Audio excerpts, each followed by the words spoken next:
नमस्कार। सरफरोशी की तमन्ना अब हमारे मन में है, देखना है जोर कितना बाजुए कातिल में है।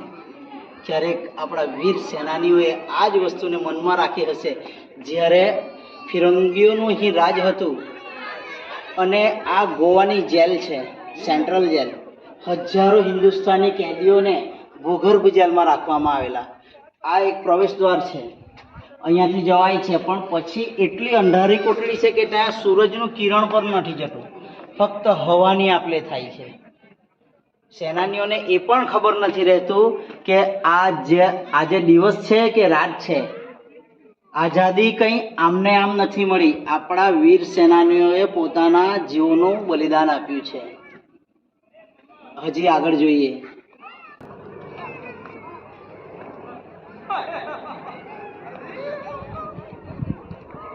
મિત્રો, આ બારી ખરી ને એ ભૂગર્ભ જેલમાં ફક્ત ને ફક્ત હવા લઈ જાય, ફક્ત હવાના માધ્યમ માટે આ બારી મૂકવામાં આવેલી છે। આ બારી જુઓ કે કોઈ કેદી આમાંથી પોતે ભાગી નહીં શકે। અને મિત્રો, આ ઉપર છે,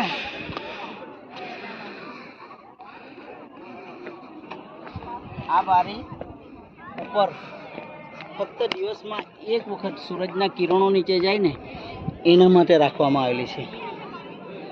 ને આ બારીમાંથી પણ કોઈ સ્વાતંત્ર્ય સેનાની ભાગી નહીં શકે। અને આ કોટના ફરતે, આ જેલના ફરતે એક કેનાલ ખોદવામાં આવેલી, એમાં પાણી ભરવામાં આવતું અને એમાં મગરો મૂકવામાં આવતા કે જેથી કોઈ ભાગી નહીં શકે, ને કદાચ ભાગ્યો તો પણ એ સેનાનીને મગર ખાઈ જાય। કેટલી યાતનાઓ આપવામાં આવેલી આપણા ભારતના ક્રાંતિકારીઓને, અને આજે આપણે આઝાદ ભારતના નાગરિક કહેવાઈએ, પણ આપણી આઝાદી માટે કોઈએ કે પોતાનો જીવ આપેલો, એ તમામ ક્રાંતિકારીઓને આપણા નતમસ્તક વંદન। ભારત માતા કી જય।